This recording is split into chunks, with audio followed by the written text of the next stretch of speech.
It's your daily dose of Donna. Happy Friday. We have made it to another Friday. Are you guys so happy? It has been quite a hard week. At least it has been for me. The only positive I will say about this week is that we are officially on winter break. In fact, my kids have one more hour of school and then we are off for 2 weeks. I'll be here, don't you worry. But we don't have to have early mornings. We don't have to have all the craziness in the early mornings, getting them out like early when it's still dark out. It's moms, dads, you guys get me. You guys get me. So that's the positive. But it has been a really rough week. So much bad news left and right. I feel like we just need a win. I feel like 2025 needs to end. Does anyone else feel that way? Do we need 2026 to start already? But the only thing is, I really hope we get some better news in 2026 because 2025 was just like, we need to do a rundown in a couple weeks or in a couple days. I'll do an episode, but we started with the fires. Okay, here in LA. January 7th, 2025 was the fire. Like that should have been a sign. It should have been a sign of the times. But we'll get into it. We'll get into it all. Now, today I have a really interesting episode for you guys. If you were over at Zach Peters' show, I was just live streaming with him for about an hour, and we talked about a lot of the topics that we're going to talk about today. But I wanted to introduce you guys in just a bit to a guest who will have a really firsthand experience to talk about what it's like to grow up the way, in some interesting kind of related way, the way Nick Reiner grew up. So I'm going to introduce my guest, Benjamin Lerner, in just a moment. We're also going to talk about how Nick Reiner is probably going to plead when they come back in January and why, and his diagnosis. Lots of new updates in the Nick Reiner, RHOBH Reiner case. And then we will get into some later conversations and how I am over Kyle Richards. And I'm donezo with her. I can't handle it. So don't worry. We're going to end things on this Friday in a light and tight way, but we will have some tougher conversations. So everyone get ready to stretch your arms because it's your daily dose of Donna.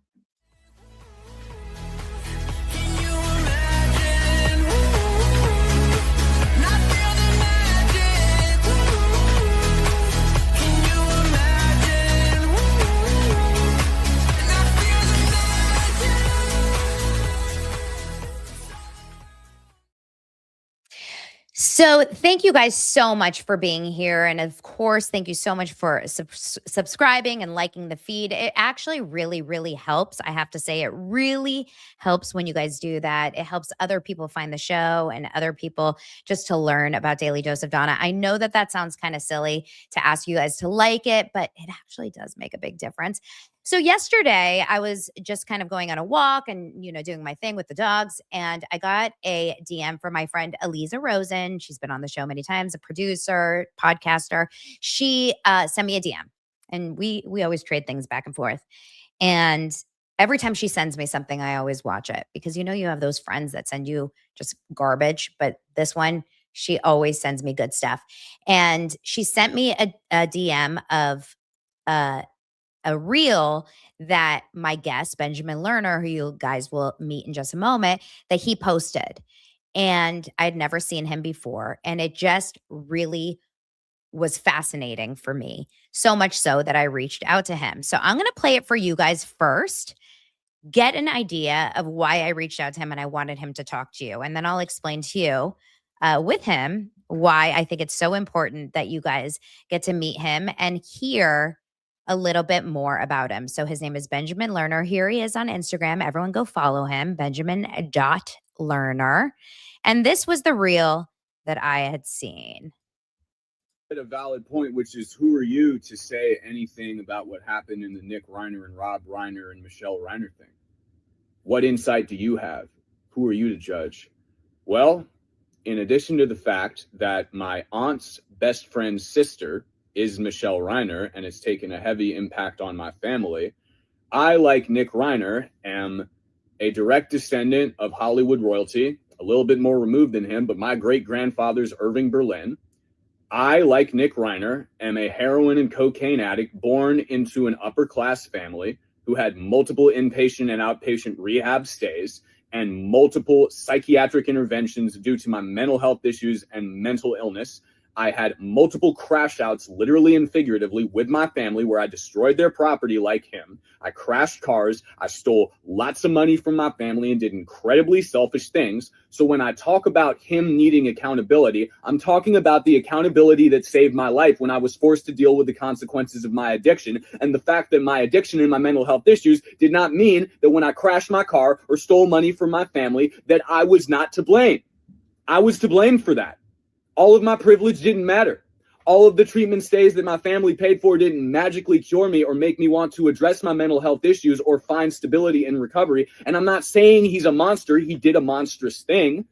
But as someone who's been through a similar, not exactly the same, but similar trajectory, all I'm saying is he does not have an excuse for killing his parents, because I've lived a similar trajectory. And I know for a fact that if I did not take accountability, I would be dead. Perhaps someone in my family would be. And it is possible to find a stability program for mental health and recovery and choose to accept the help that is given you if you are privileged enough to get that help from your family, like I was and like he was. Again, everybody's different. I don't know all the details of the situation, even though there is a close family connection here, so it really hits home on multiple levels.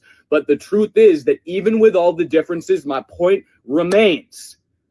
Having addiction and mental health issues does not take away accountability for negative or destructive actions that you perform in active addiction or while struggling with those things. It might explain them, but it didn't justify them, because my addiction didn't justify when I slammed my car into 3 other cars under the influence. It didn't justify me army crawling in and stealing money from my mom's purse. And it didn't justify all the pain that my family incurred as a result of my inability to take the help that was offered for my addiction and mental health issues.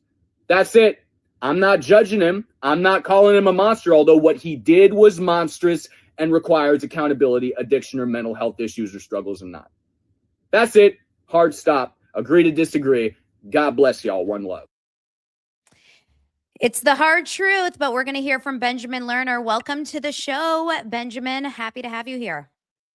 Hey, I just am so grateful to be here. My audio's kind of acting a little Willy Wonka wonky, so I'm going to plug my headphones back in so the reel wasn't playing. Just trying to make peace with technology. Can you hear me? I can hear you. Can you hear us? Perfect. Or me? Yes. Sorry about the little technological mix-up, but thank you so much for having me. And I am really humbled by the fact that people have been so open to my message. And if there's any clarity that I can provide from the mind or experience of a grateful person in long-term recovery from opioids, cocaine, and alcohol as to what I believe about this situation and the power of accountability, I am open to doing it. So I just want to start off by, I guess, flipping the script a little bit and asking you, what do you think is the most important thing in terms of what you want me to speak on in terms of my own experience or the accountability necessary for active addiction, mental health issues, or recovery? Because I'm an open book, but I love to talk, so I don't just want to steer this ship in any random direction. Sure. Well, I think it's really important because number one, I don't have a lot of drug addiction in my life. I come from, I have an alcoholic father, but I don't come from a lot of drug addiction. So that's a new world for me. But when I started talking about this case, and I've talked about different cases with drug addiction, just because when you talk about celebrity and pop culture and stuff, of course, it's going to come up. This is such a very tragic case. And what I've noticed just in talking about it for 72 hours, it's triggering a lot of feelings because there's a lot of people in my audience specifically that are dealing with either someone that they love, their own children who have mental illness and or drug addiction, schizophrenia, all of these things in their own lives. And they are feeling very upset that I'm even talking about it because it's triggering their own feelings. Like, we shouldn't talk about it. Let's not talk about this case. It's too serious. It's too specific. And almost like, we should give maybe Nick a little bit of a pass in some capacity. I've gotten a little bit of pushback for just even talking about it. Hey, you don't know what he was going through. that kind of an energy, which I still don't think mental illness and addiction can give you a pass for murdering your own parents. So that is kind of what really turned me like got me excited about what you said. You said, I've been there. I was an addict. Now you, as far as I know, have not been diagnosed with schizophrenia, but No, you were rock bottom. Yeah. So let me give a little background. Yes, I'd love to hear your story. So thank you, Redondo Beach. My name is Benjamin Lerner, and I'm a grateful addict in long-term recovery. My sobriety date's June 13th, 2016, but I like to think all we got is one day at a time. As I said in the video, kind of relevant to this Hollywood world, which is a new thing for me. It's not in terms of my family background, but in terms of my content. I'm a recovery rapper and content creator. So this is like really cool, separate from the tragic circumstances. And I just want to hold space real quick to say, rest in peace to Rob and Michele.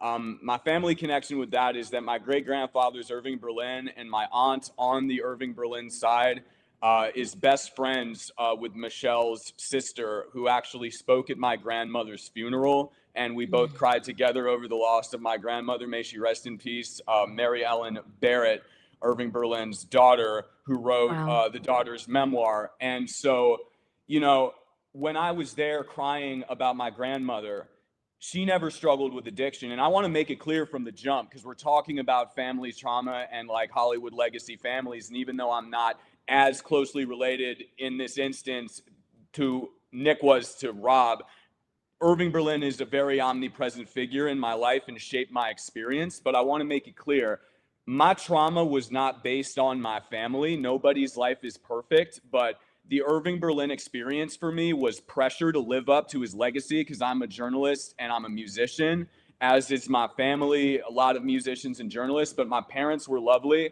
My mom also struggled with alcoholism, but she never abused me. She was always kind. But when I talk about accountability for Nick Reiner, I want to make clear something from the jump. I grew up in a very privileged family. I wasn't born in Hollywood, but I was born in Washington, D.C., and I went to school with the sons and daughters of like presidential aides, congressmen, senators, like attorney generals, billion-dollar hedge fund owners. And I come from a relative background of privilege, but I didn't own baseball teams like the kids I went to school with. But all that privilege didn't save me from the fact that I'm not schizophrenic, but I am on the autism spectrum. And from 13 years old on, I self-medicated with alcohol to deal with the fact that I could not cope with my sensory overload. And it escalated from alcohol to like cannabis, cocaine, MDMA.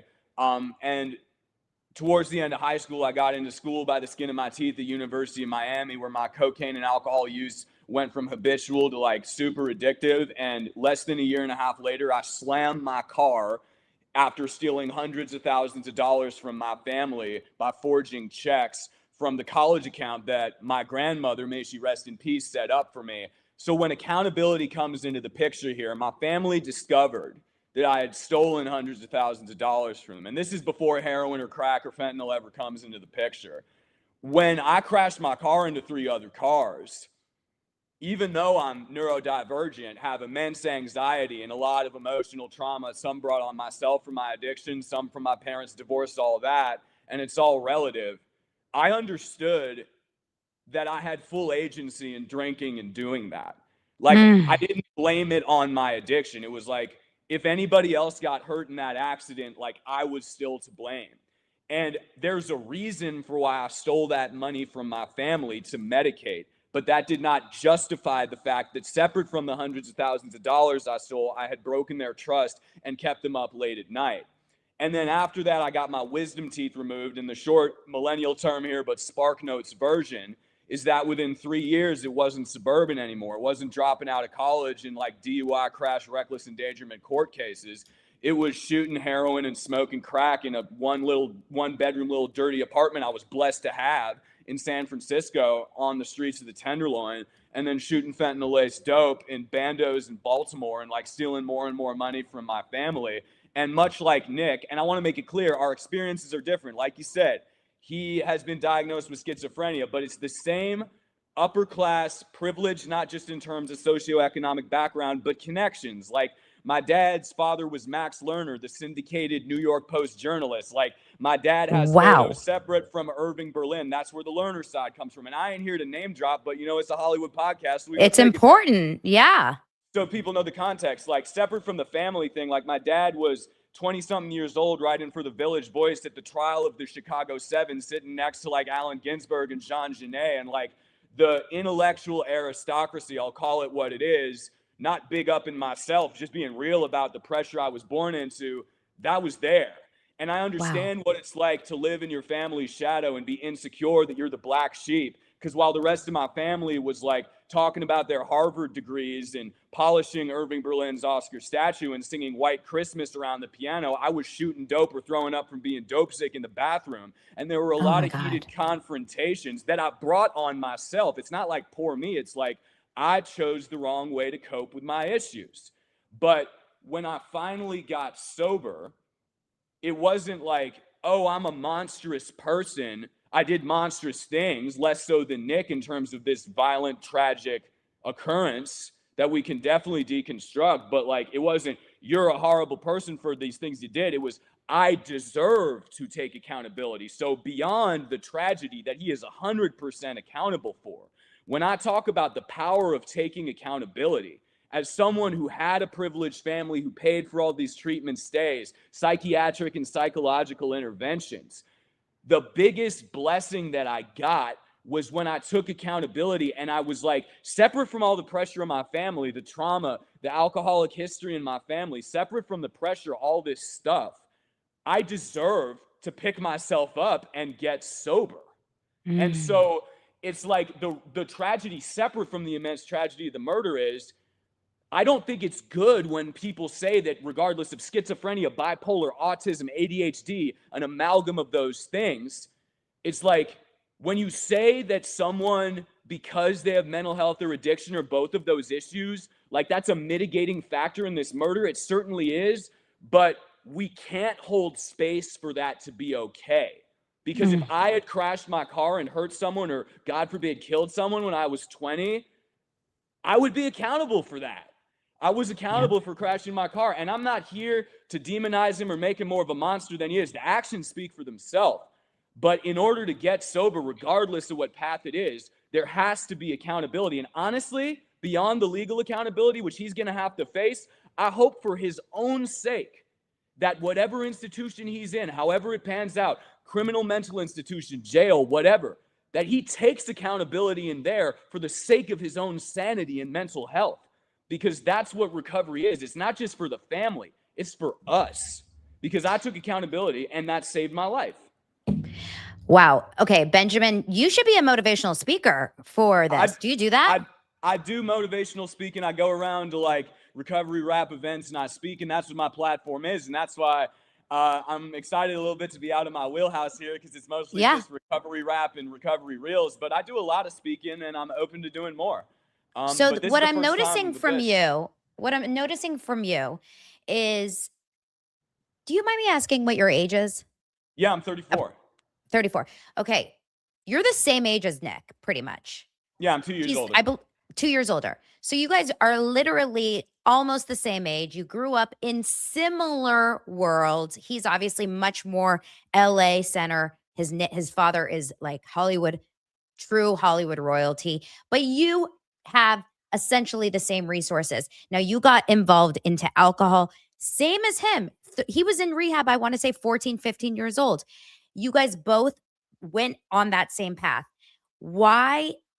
What do you think makes someone come to a place of self-awareness, whereas someone like a Nick does not learn the lesson? What makes someone need rehab 17, 18 times and not get it? No, sorry, go ahead. Well, no, I think that And I say this as a person who works with treatment centers and all paths of recovery, not just my abstinence-based traditional recovery. Like, I support medication-assisted treatment recovery with like Suboxone and methadone, psych med Well, recovery. Maddie is just asking, would it be horrible to ask if he takes any medications that help? So that's a good question, actually, right That's there. a great one. Suboxone didn't work for me because I'm an all-or-nothing type cat. It was beyond. Can you explain what that is for people that don't know? What is Suboxone? Yes, so Suboxone is buprenorphine naloxone, which is a combination of partial opioid agonists. And I'm not going to bore y'all with the science class. The long and short of it is, if you have a fentanyl or heroin or like oxy or Opana habit, whatever it is,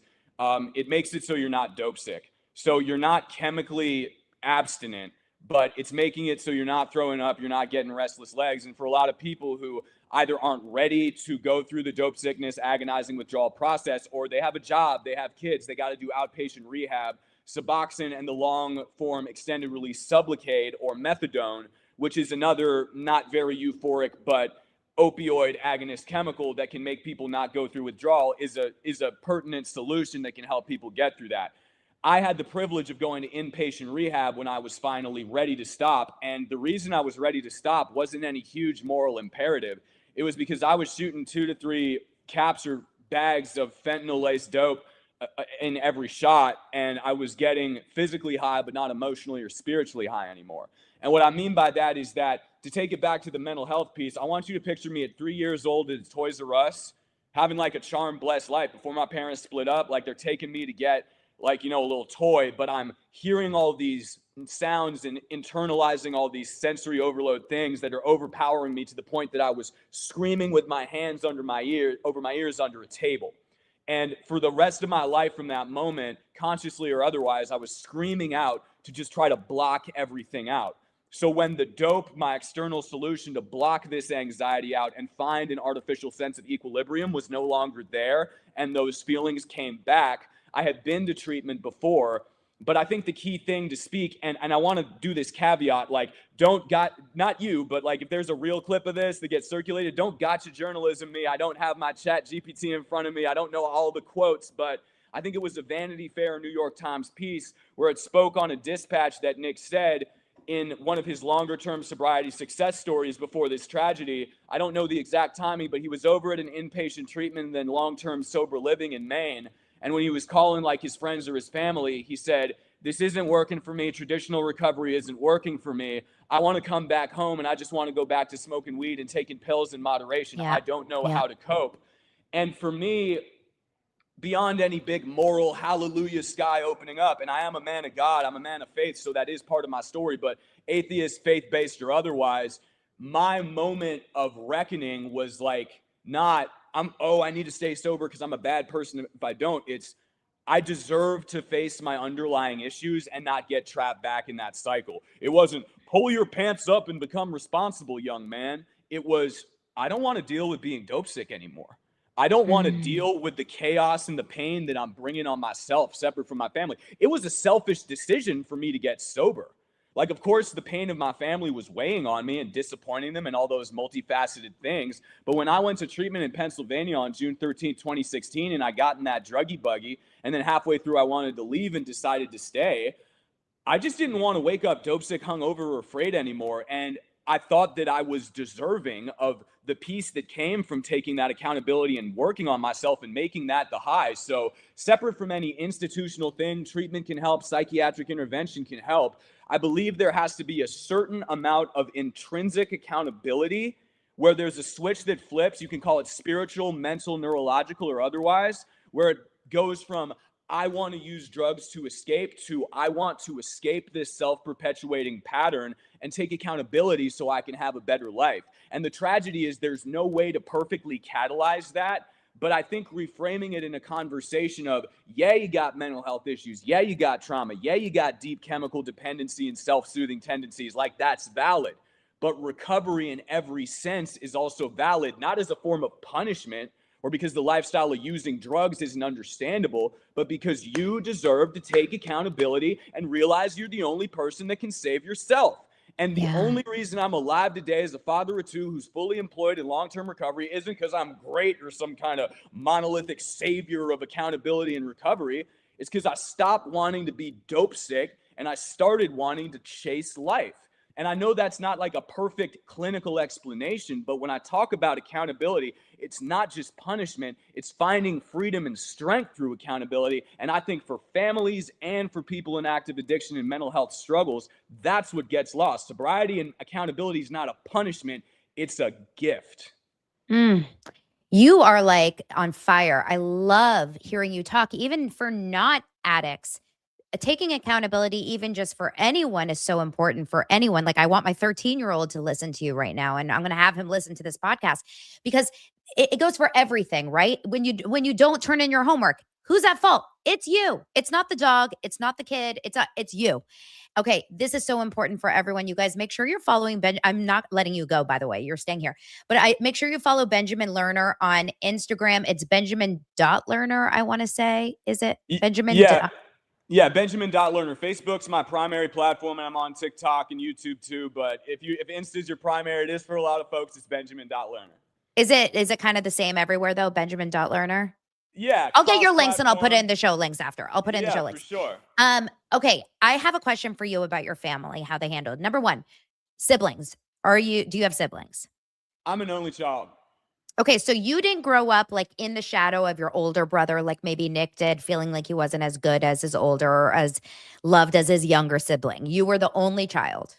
I was the only child, but my cousins were like Harvard and Northwestern, like, and small liberal arts college, like musical prodigies who like handled all their partying stuff and like really stuck to the grindstone. So my equivalent would be like, my cousin would be finishing his Oxford like music scholarship fellowship. My other cousin would be like auditioning to Harvard, and I'd have a needle in my arm in the Tenderloin in San Francisco. So I didn't have it in my household, but there was always like, oh, your cousin just got great marks on their music audition. Your cousin just got an Oxford fellowship. Like, what's good? And so there was no comparable thing within, but the overarching narrative of my family was there. I'll be real. I'm not blaming them. This is true for every family. My family ain't special, but there was a little bit of, so what's good with that? But not like with in-house with a brother or sister like he had. And your parents divorced young, when you were young? I was 6 or 7 years old when it was finalized, and my dad stayed. To his credit, I split the time between them. They lived 5 blocks apart in D.C., and they were both very present in my life. My dad didn't remarry or relocate till I graduated high school. Shout out to him. But yeah, my mom started drinking heavily after she went through a bit of a mostly emotionally abusive relationship with an alcoholic. And that's when I became aware of her alcoholic tendencies. But she got sober when I was 19, and she's been sober for 14 years. But the divorce was kind of the start of some rocky stuff. But I'm not going to blame my parents, People go through relationship stuff, whether they stay together. Sometimes that can be more dysfunctional if it ain't healthy. They had to do what they had to do, but the real thing was my mom had her own struggles with alcoholism, and that happened after the divorce. But if anything, seeing her cope with the fallout from that abusive relationship and the codependent tendencies that surfaced after the divorce was actually very empowering for me, because I got to see that reflected in my mom and her success in recovery, which let me know that someone cut from my cloth could go through the same thing. So I'm not going to blame my parents, but there were some dynamics, There were some wonky dynamics for sure. Absolutely. I mean, most kids grow through rocky childhoods in some capacity. Now, if we compare it to like a Nick story here, he, as far as we know, grew up in a very safe and happy childhood, right? He had an older brother and a younger sister who seemed very well adjusted. His parents stayed together very happily, as far as we know. We don't know any stories of abuse in the home. We don't know any stories of sexual, sexual abuse. We don't know anything tragic. Of course, nothing is out that we know of, right? We know that there was money. We know that there was resources. We know that he went to the best schools. We know that he lived in the nice neighborhoods. We know that they had the celebrity. Everything was perfect on paper, but he went down the wrong path. And that could be for a variety of reasons. It could be self-medication. It could be hanging out with the wrong friends. It could be anything. What do you think that his parents did or didn't, without judging his parents and not in a judgmental way? What would you do if you were Rob and Michele as a parent? How do you handle it when your kid is going down this path? There's no perfect panacea to this, But the one thing that was alarming to me, because I did this to my family, I'm not going to judge Rob and Michele, because I'm going to say something off break. The families are completely underrepresented in these conversations. And families are just as deserving of healing and support, whether through therapy, whether through support groups or fellowships, whether through like shared family counseling through like an outpatient or inpatient treatment center thing. Like there's a lot of stuff I don't think gets talked about enough. But I think one advantage that I had, and it was my manipulation and lying that afforded me this break. But for 9 months out of the year, for the latter half of my addiction, because I started using when I was 13 or 14, but the opioids and, the crack and all that stuff didn't enter the picture till I was, 20, 21 years old. So when I was out in San Francisco telling them I was at art school, but for the last 2 years, literally dropping out of my classes, stealing the registration class money so that I could get high and just living in this apartment they paid for me for on Turk Street in the Tenderloin. As unhealthy of an environment as that was for me, and I could have died from overdose or getting, shot. I've been knifed in my side down there. I've been like strangled. I got in fights. Like it was gnarly. But for them, me having that little like dirty little apartment building where I hit bottom was a break for them and a break for me from that tension. And we didn't have a guest house, but if I had stayed in my mom or my dad's house for the ups and downs and like relapses and sobriety stints through outpatient rehabs, I think there would have been a lot more tension, and I think it would have escalated a lot more quickly. So if anything, what I would say is they sent him to over a dozen treatment centers. Like after a dozen, who's counting? I'm sorry, but like even after 1 or 2 or 3, most Americans and most people around, regardless of whether it's American healthcare, don't get access to that level of treatment and psychiatric services. So they did what they could. I mean, they're not in recovery, so they don't understand different forms of recovery as much as someone in recovery might, or be able to support them directly because they haven't struggled. But the thing that was really resonant and scary to me is I've trashed everything in my room in a similar manner. I'm not going to say it's exactly the same, but hearing about him trashing the guest house when they're giving him an ultimatum to go to rehab, it just made me think that as wild as it sounds, I was privileged to have a break from living with them because we all needed time away from each other. And if I could have offered anything in the past, it would have been like, I know you want to give him a safe place. I know you don't want him down on Skid Row shooting fentanyl and like smoking meth and like getting mugged or whatever.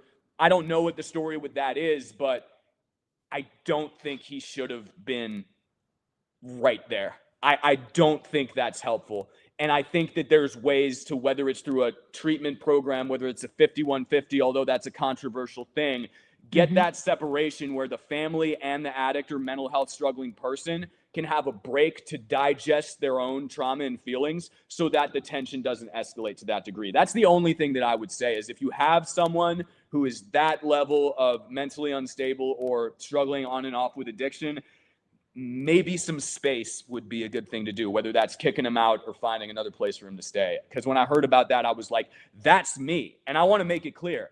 I'm not saying I'm better than Nick. I was literally crying before we went on here, like listening to like my meditation and like faith music, literally purging myself of these tears because I've been crying so much about this, because were it not for a few differences, I would be doing something like this. And that space is so necessary. And I just wish he hadn't been there, to be honest. I don't know enough to say what would have helped, but hearing about trashing that guest house, I was just like, that's me. I would have, done the same thing.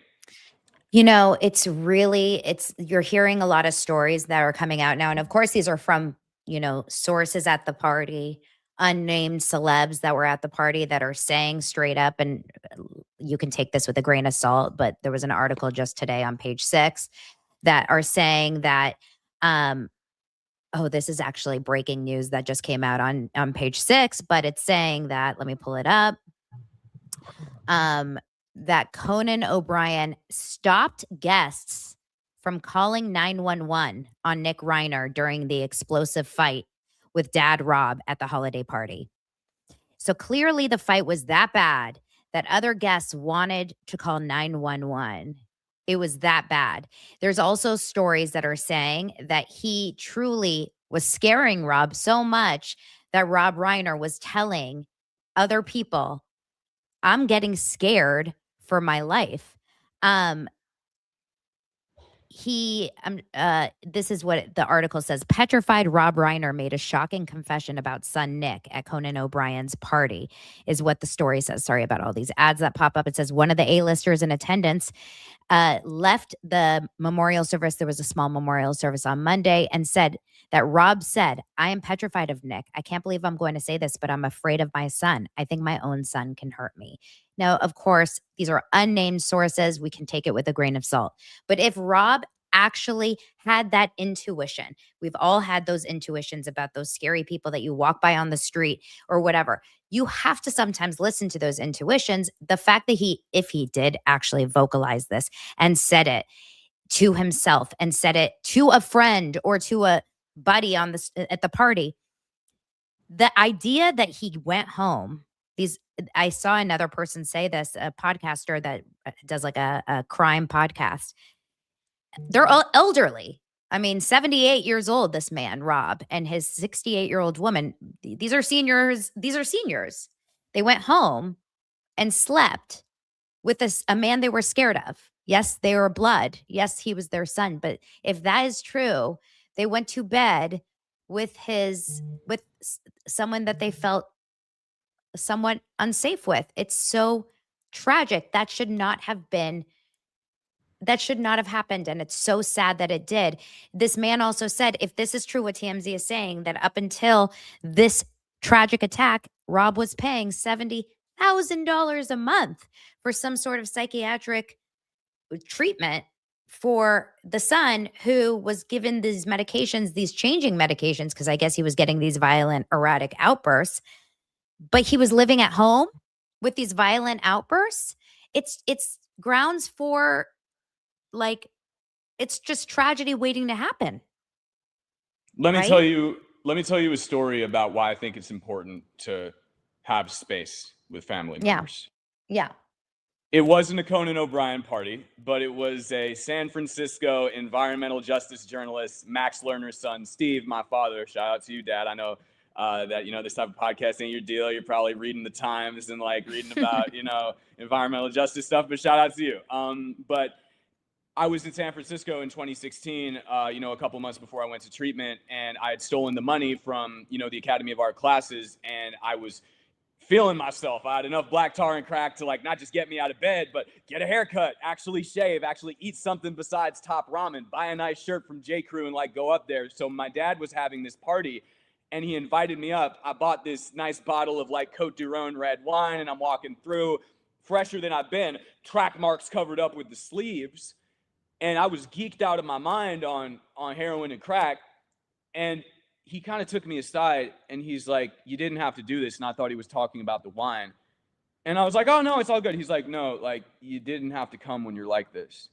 And he didn't say it in a mean way. He was just like, "You don't have to impress me. Like, go home and be kind to yourself and take care of yourself. And I'll see you when we have lunch next." Like, because the guests at the party like knew what was good. They saw like one eye pinned, one eye like dinner plate with the pupils, and they were like, "This guy's out of his mind," and like we're concerned for him. And they didn't call 911, but my dad took me aside and he said in a loving way, like, "Listen." And I think the difference was at that point, when there was any tension, I did not want to be there. I dipped out and I went to my separate place outside of his home, and we both took the space that we needed. Now, 3 weeks after that, I was out of money and I was begging my dad for money at his house. And he came out, he gave me a couple bucks and he said, "If you ever come to my house doing this again, I will shut the door and I will call the cops." And what I'm saying about this is, listen, I don't know Hollywood pressures. I'm sure you got to make an appearance at the party. I don't know that world, but I know the, high class academic / cultural elite pressure thing and what it feels like to be a millennial kid who's disappointed his family being there. And what I can say is, at a certain point, it's not even on. I'm not going to say what happened with Conan and Rob or whatever, but if I was Nick, I would have just walked out. I would have just been like, "Dude, there's no reason for me to be here. Like, whether I'm using or not, like nothing good can come of me from being here. Even if my family asked me to come, because my parents asked me to come." But the second that moment happened, there was a part of me where I was just like, it's not going to be good if I'm here. And I just think that maybe that's the difference, an intrinsic desire to like separate oneself from conflict and understand that both of us were deserving. Even in active addiction, I was like, yeah, this isn't going anywhere good. So but there's a little bit of a difference, I think, from someone like you. I don't know Nick at all. I'm getting a feeling that even in your throes of addiction, even in your highest of highs, and maybe I'm wrong, I still think you still were humble. Like you still had some self-awareness. And maybe that's the difference between someone like you and someone like that.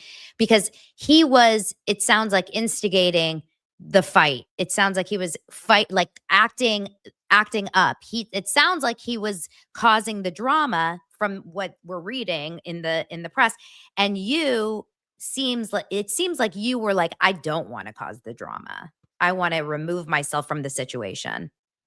Right. And the only thing that I'm saying is in terms of removing oneself from drama. If you think back to what I said earlier, because I have been in this position too. But when Nick was like in Maine, it was like, I want to come home, but not I want to come home and get sober or stay sober. I want to go like back to using. That to me was recognizing the drugs were the drama. Separate from any moral imperative, separate from any, oh, you're wrong for doing this. We spent all these money on the treatment centers. Like when I was finally ready to stop, I was just like, nah, miss me with all that. And you could call it humility, and I'm very humbled by you saying that. I don't think it was a virtue of humility. I think it was honestly me just maybe having a lower tolerance for pain than he did, because the pain he's caused his family irreparably through these monstrous actions, I think comes, and this isn't taking away accountability, but there's a certain masochistic element, and I don't know if it was at play for him, but it was for me for years, where I romanticized not just the using, but the chaos that came. I liked waking up dope sick because I could get my fix and make everything better. I loved yelling at my family and storming out and crashing out because then I had an excuse to go use. And when I extricated myself from that soap opera and that self-destructive desire, not just with the chemicals, and I was like, dude, this is exhausting. Like, I don't want to do this anymore. I think if anything, perhaps, whether he was conscious of this or not, there was a masochistic, self-destructive, dramatic tendency there of the protagonist in the Shakespearean or Greek tragedy, where you're just like, this is awful. I need to have a cathartic resolution to this. I crave conflict. I crave chaos. And I don't know what's inside his head or his mental health diagnosis or anything of that. I'll speak from my own experience.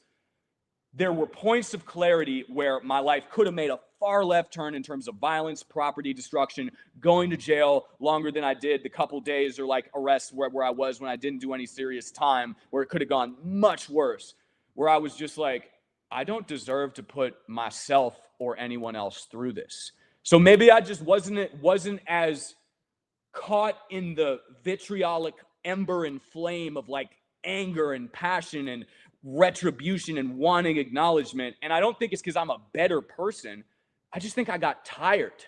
And I hope that if there's any other kid or parent, because it happens on both sides, the way families are destroyed through overdoses, fentanyl poisoning, violence, that if at this holiday season, Hanukkah, Christmas, whatever it is, you feel tired, you don't want to do this anymore, not just the drugs, the liquor, but the destruction, the anger, the pain, you deserve to get help. Not because you're a bad person, but you don't have to live through that pain and bring it on your family anymore.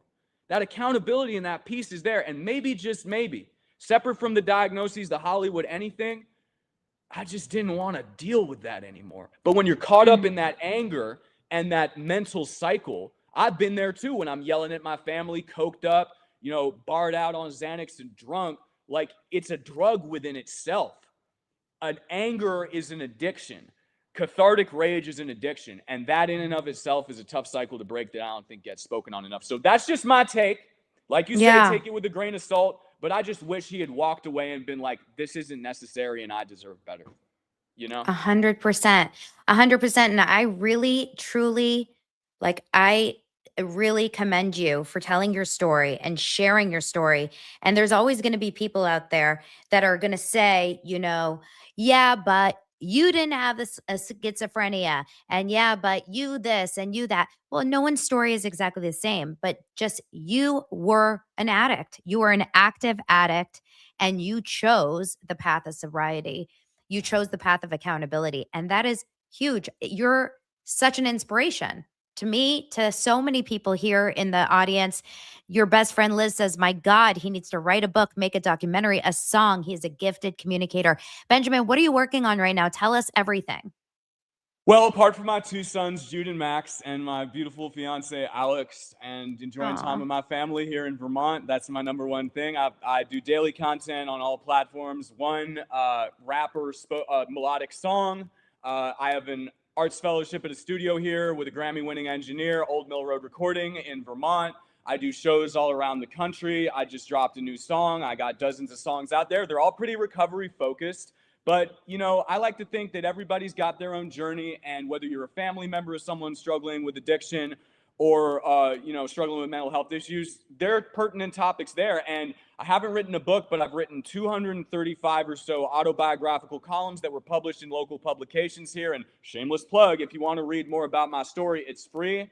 BenjaminLerner.com/columns. I tell the story of my recovery the first 6 years. And a lot of family members have told me, of the community where I live that have family members who are struggling with fentanyl and alcohol and cocaine addiction, that reading my column has helped them better understand their loved ones. So if nothing else, if you're going through it, if your family is, I hope that my lived experience, which is all it is, it's not the only perspective, through my music, my content, and my writing, can be helpful in maybe sharing another perspective, because that's my only aim through my writing, my music, my advocacy, and my content, is to tell the truth and speak it openly and without reservations. Because I think when anybody does that, family, addict, person with mental health issues, person who's grieving after the tragedy, that's when we all heal one day at a time. Absolutely. I think you're phenomenal. I can't wait to continue to follow your journey. Everyone, please follow Benjamin. Benjamin, thank you for joining. And you guys stick around. Make sure to follow Benjamin.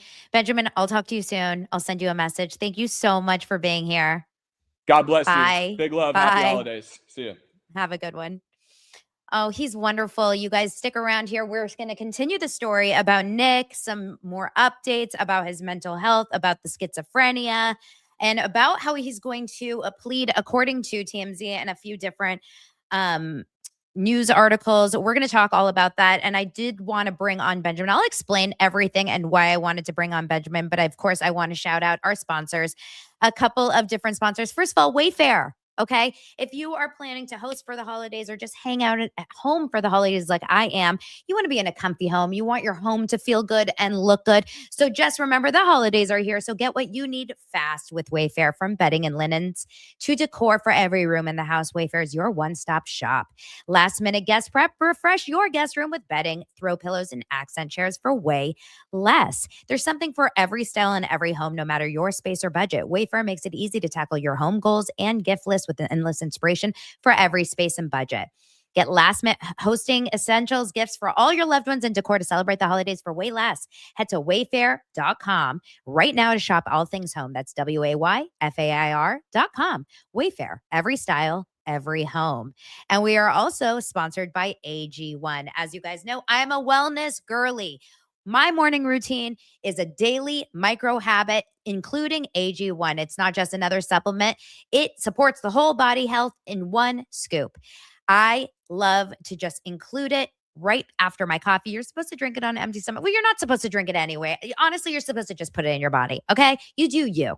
I put it in my body after my coffee because I'm a coffee girl. I need it. I like a warm thing right when I wake up. But I have had more energy. I've taken fewer supplements, better digestion. Okay. And I really, really enjoy the taste. It's a multivitamin, pre-probiotic, and superfood and antioxidants into one simple green scoop. And it's one of the easiest things you can do to support your body every single day. And I am enjoying AGZ as part of my nighttime ritual. So I also put I have a nighttime, it's basically a drink, okay? It's your like nighttime tea, essentially, but it's an AG1 for the night. It's amazing. So I drink it in the morning, I drink it at night. But AG1 has their best offer ever. If you head to drinkag1.com/dailydose, you're going to get the welcome kit, a morning person hat, a bottle of vitamin D3 and K2, an AG1 flavor sampler, and you're going to get to try their new sleep supplement, AGZ, for free, which has been a game changer for my nightly routine. That's drinkag1.com/dailydose for $126 in free gifts for new subscribers. All right. Thank you guys so much for being here and listening to Benjamin. I really, really appreciated him. He was awesome. And he's really, truly an inspiration. I know that you guys really liked having him and, you know, enjoyed his story. I also want to say, the story of Nick is obviously complicated. It's obviously a very complicated story. And there's very few people that are going to completely understand where he's coming from, because how many people out there can say that they started, becoming involved in alcohol and drugs at 13, 14 years old, went to 17 rehabs, grew up in Hollywood royalty, and at the age of 32 years old, are diagnosed schizophrenics and murdered their parents. I mean, he has such a very, very specific story. So no one is going to be able to have his exact story. But I think it's important, since I am not speaking from the mind of a drug addict, I wanted to bring on someone that did. There's a lot of judgment when it comes to this case. There's a lot of judgment on I hope not the parents, but there's a lot of judgment on Nick and his story. And there's a lot of judgment on Hollywood. There's a lot of judgment on the legal system. So we all have to be kind and we all have to be smart about how we're talking about this. And I just want to say, I'm going to continue to cover the case. I'm going to talk about what's happening in the legal system. And my job is I'm not a news journalist. I'm a commentator. So I'm going to talk about it with my own opinions. Yesterday, I got a comment on my post about this YouTube video that was unearthed on Daily Mail from 2016. And someone sent me a comment saying I should be sued. Donna, Nick Reiner should sue you for talking about him this way. And I said, excuse me, what? Nick Reiner should sue me? For what? Like, I have absolutely no idea where this is coming from, but there's this weird, be gentle with Nick. Be gentle with how we talk about Nick. Okay. I'm just going to give you my opinion. This is Donna Bowling's opinion. I feel for anyone that struggles with mental illness. I do. I also feel for anyone that struggles with addiction. I understand that these are very, very challenging situations. But he murdered his parents. Okay? He murdered his parents. And if that is the story, if that is what happened, it's going to be really hard for me to just be like, give him a pass. Just give him a pass. Because there's way too much mental illness and addiction in this world. And if we start giving passes to everyone that has mental illness and addiction, we're going to have a really chaotic society of just monsters running around, just being allowed to just attack and kill human beings on the street. I do not think that is the smart way to go about this. There needs to be some order and there needs to be a right and wrong in the world. And I don't even believe those closest to him want to give him a pass for this. He hurt, and not hurt. He ended the lives of the two people that loved him the most. What would stop him from continuing to do it to anyone else? There was no reason. It's absolutely not okay what he did.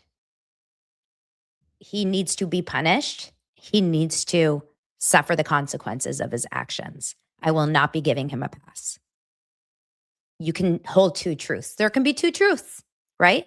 We can feel sorry that he struggled, and we can feel incredibly angry and upset for the victims and his family that has to suffer the consequences and the results of his tragic decision for the rest of their lives. Because really, who suffers now? His sister and his brother.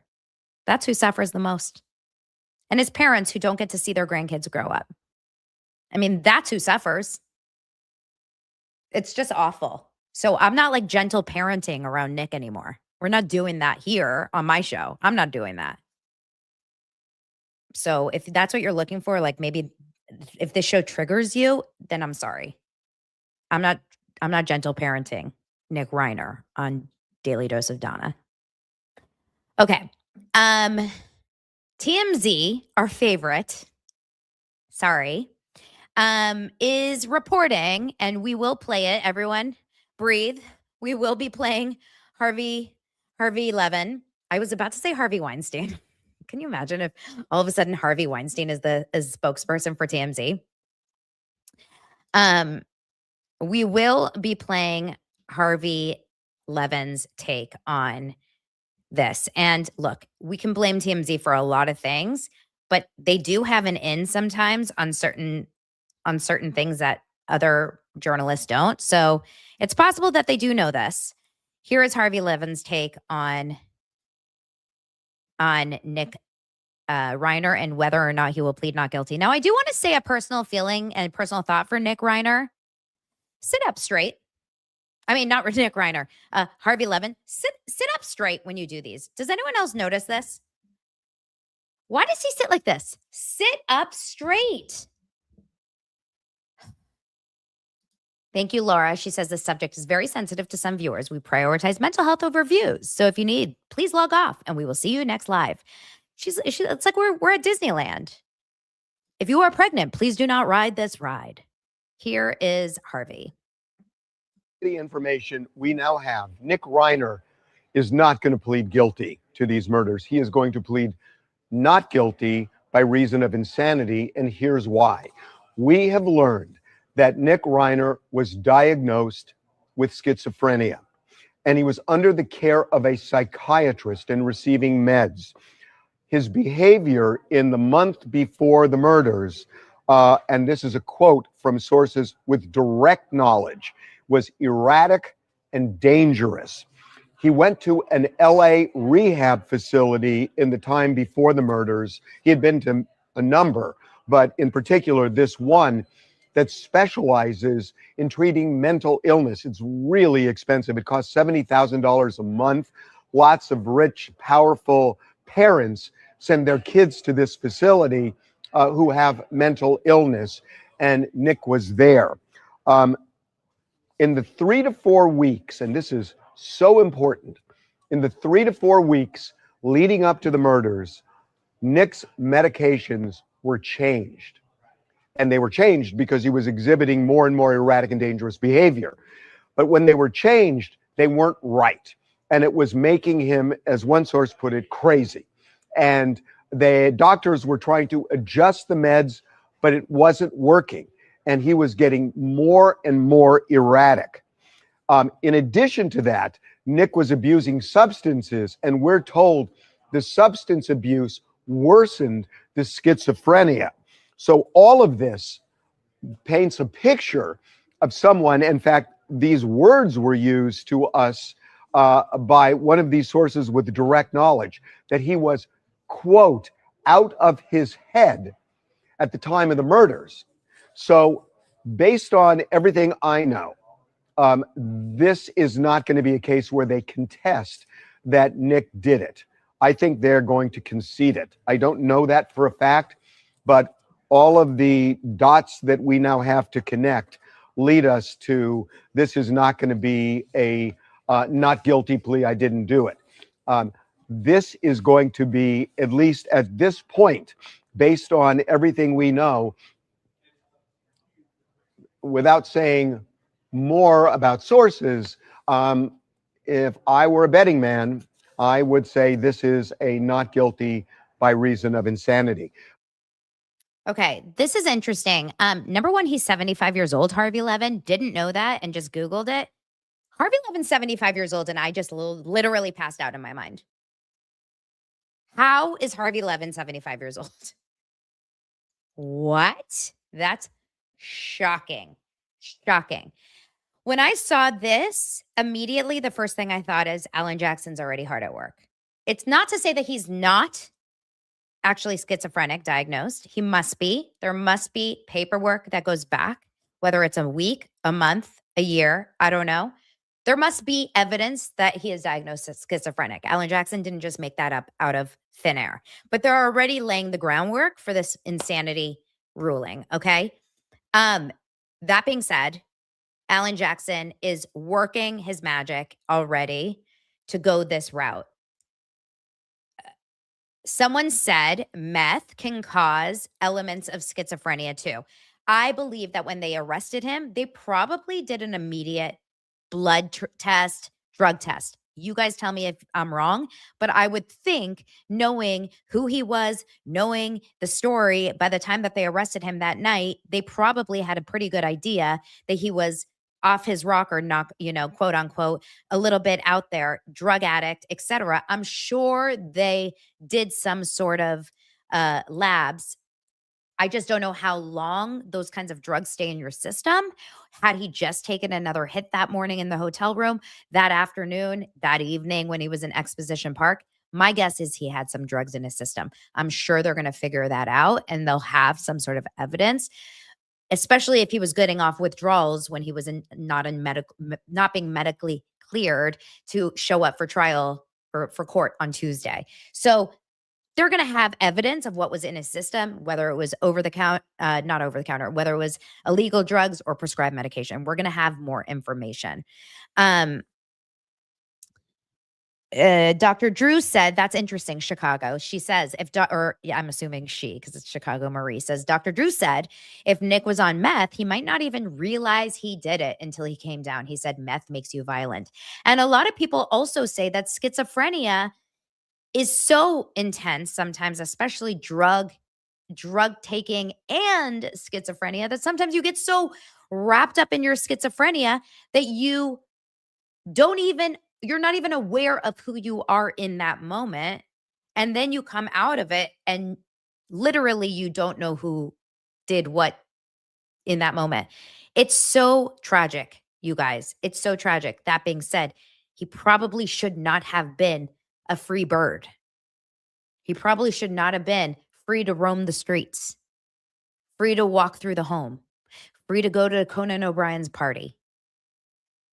If this was truly who he was in these days, so erratic that his meds were being changed and they were scared, etc., this man should have been under lock and key. And I don't mean in jail. I mean in some sort of hold, in some sort of treatment center, in some sort of inpatient, in some sort of something. Maddie asks, can one of our legal eagles answer this? Yeah, I don't know a lot about the legal system, so this is interesting. If he pleads not guilty, does that mean that they go through a horribly intense trial? If he pleads not guilty, does that mean they're going to start going through everything through the history of the parents, all of the stuff? I don't know. Micah says yes. I know Mike is a big trial guy here on YouTube. He watches a lot of the stuff. Yes, Deborah says yes. I just really, the more that I think about it, I just think about Romy and Jake. Donna, Elsie, then what do you do? Like in life? I just sit here behind a mic. Definitely am not a legal person. I'm not a drug person. I'm a talker. Micah's not a lawyer. Wouldn't that be funny if Micah was? Oh, actually, Micah, are you? I don't know. I just know he watches a lot of LawTube. Okay. The Conan O'Brien story that I just brought up is kind of wild. A lot of people are upset about that. They're saying, why are they trying to guilt trip Conan O'Brien for not calling 911?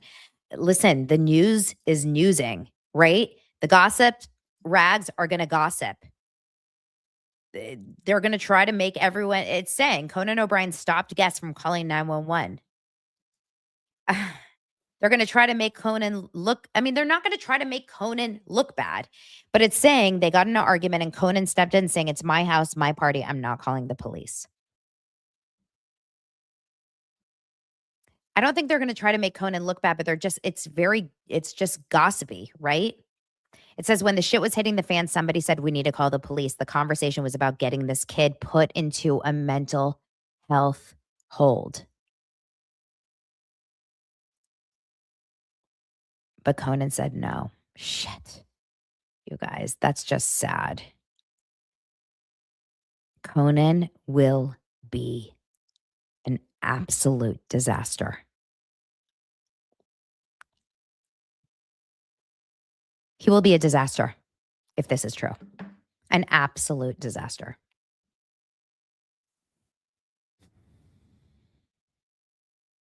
All right, let's move on to something a little lighter because I have about 10 more minutes before I can be done with the show. And I need to end on a lighter note, yeah? Can we end on a lighter note? Oh, I just got a DM from someone that has a source from the Conan party. Tell me. I'm live right now talking about it.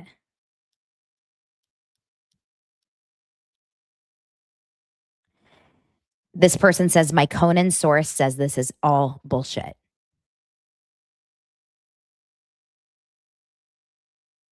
Okay, well, maybe they're going to try to end it.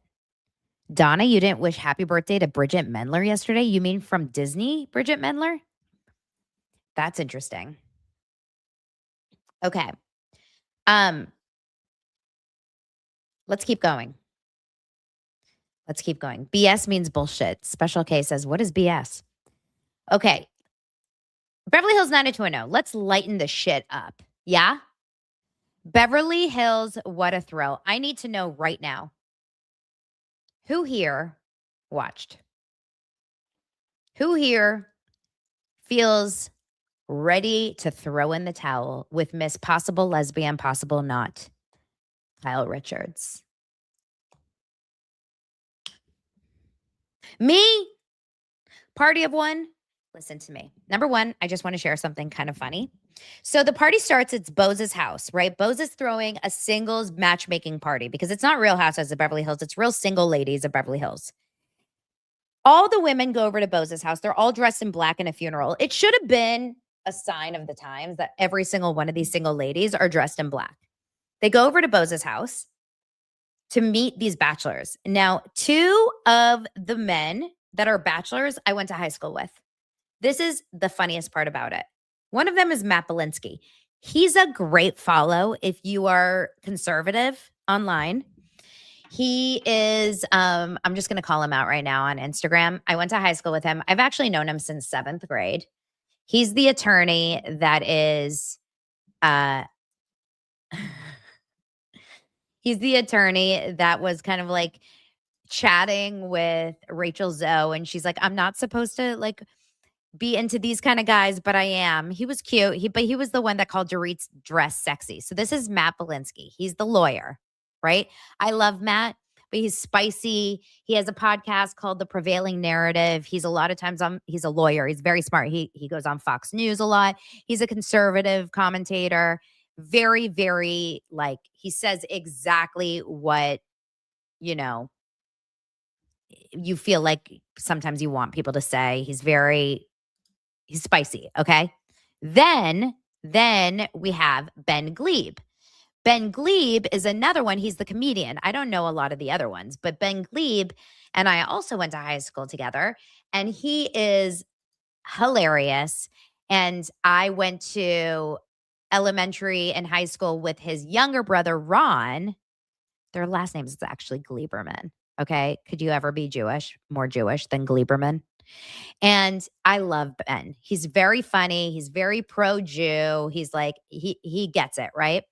Very funny follow. Look, he's not my type, okay? Not my type. I don't think either of these guys are my type. I guess if you're into a comedian, he'd be your type. But now we have two of the guys I went to high school with, and I'm sitting there and I'm trying to like imagine men my age trying to like hook up with Sutton Strack. It wasn't like computing for me. I could see them hooking up with Dorit, or even like maybe Erica, even Rachel Zoe, but Kyle and Sutton just felt so weird.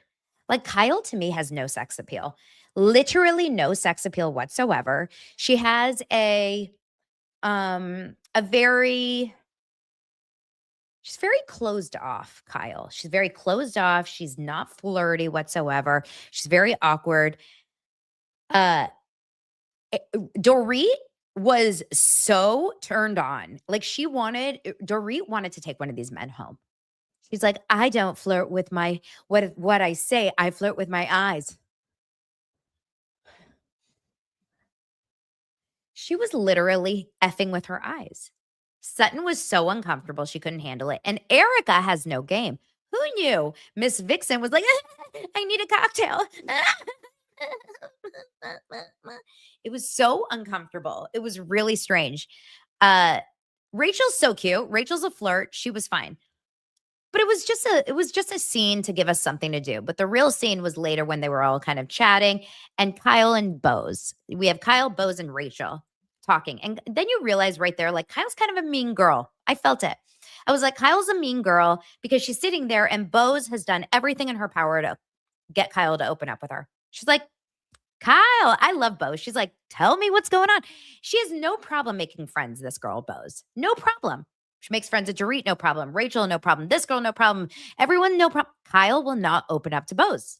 It's the strangest fucking thing. What does Kyle have with Bose? She had it with Garcelle too. Hi. But she has it with certain women. She doesn't like to open up to them. And Bose is like, tell me what's going on with you.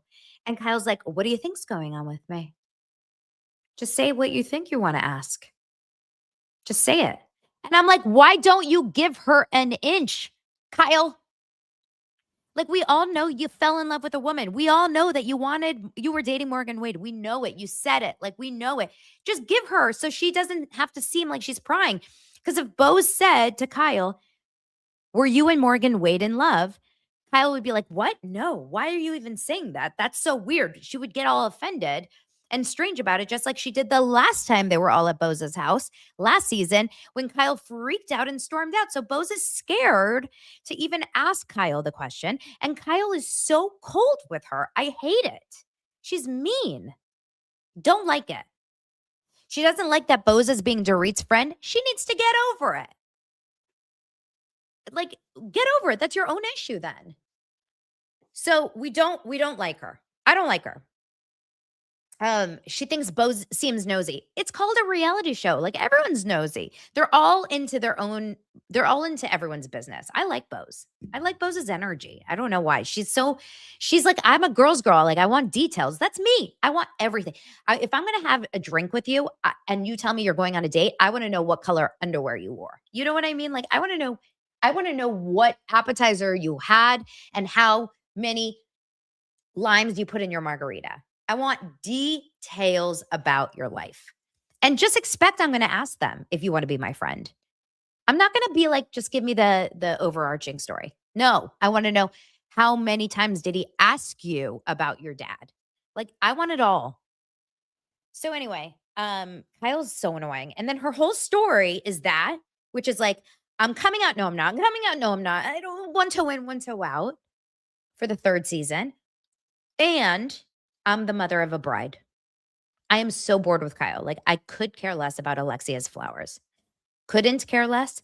I don't care. I like Alexia. I saw the wedding already on Instagram. It's a gorgeous wedding. By the way, spoiler alert, they get married. It's amazing. It's a beautiful wedding. I don't want to see the wedding planning. That's not interesting to me on a show. Like, I'm not interested. I didn't like planning my own wedding. I hated planning Dylan's bar mitzvah. Like, I'm not a party planner. It's not what I signed up for Real Housewives for. I don't want to see them plan flowers. Nope. And then Kyle's like, I really hope their marriage lasts because fade to black. I once loved Mauricio too. Fade to black. And I think that fade to black. I think sometimes that love goes away. Fade to black. It goes away. Fade to black. It's so fucking dramatic. She and Mauricio can call each other on the phone and hang out and have a drink today, tomorrow. They're hanging out at each other's houses. I've never seen a more copacetic divorce in my life. They dance together. They go on vacations together. They go out to dinners together. They co-parent their kids together. They have the most amazing separation I've ever seen play out in my life. And yet her story is treated with fine kids' gloves. And the producers handle it with the confessionals, with the fading to black every 2 seconds, like she is literally going through a freaking plague. And yet, Dorit is dealing with a man who doesn't want to pay her bills, who doesn't want to give her anything with her kids, who's the worst piece of shit. And they're like, wham, bam, drop it, ma'am. Like, they don't give a shit about anyone else's tragedies. Rachel Zoe, don't care. Kyle, I hope he loves her. Fade to black. It's so ridiculous. I need a neon sign. I guess I'm only a real podcaster if I have a neon sign. I'll get one day and then I'll block it. I'm so over it. Amanda Francis, I'm going to tell you I like her. I wasn't supposed to like her. There's something there. I know. You're not supposed to like her. They're editing her so that you don't like her. But I like her in real life. I didn't like her until I started following her on Instagram. Now I like her. Erica, bye. Sutton, Dorit, yes. Bose, yes. Rachel, hell yes. And Amanda, I'm into. And that's it. Okay, you guys, I've got to go. I've got to go to the notary. Life of a really fade to black. Hardworking, fade to black. Podcaster, fade to black.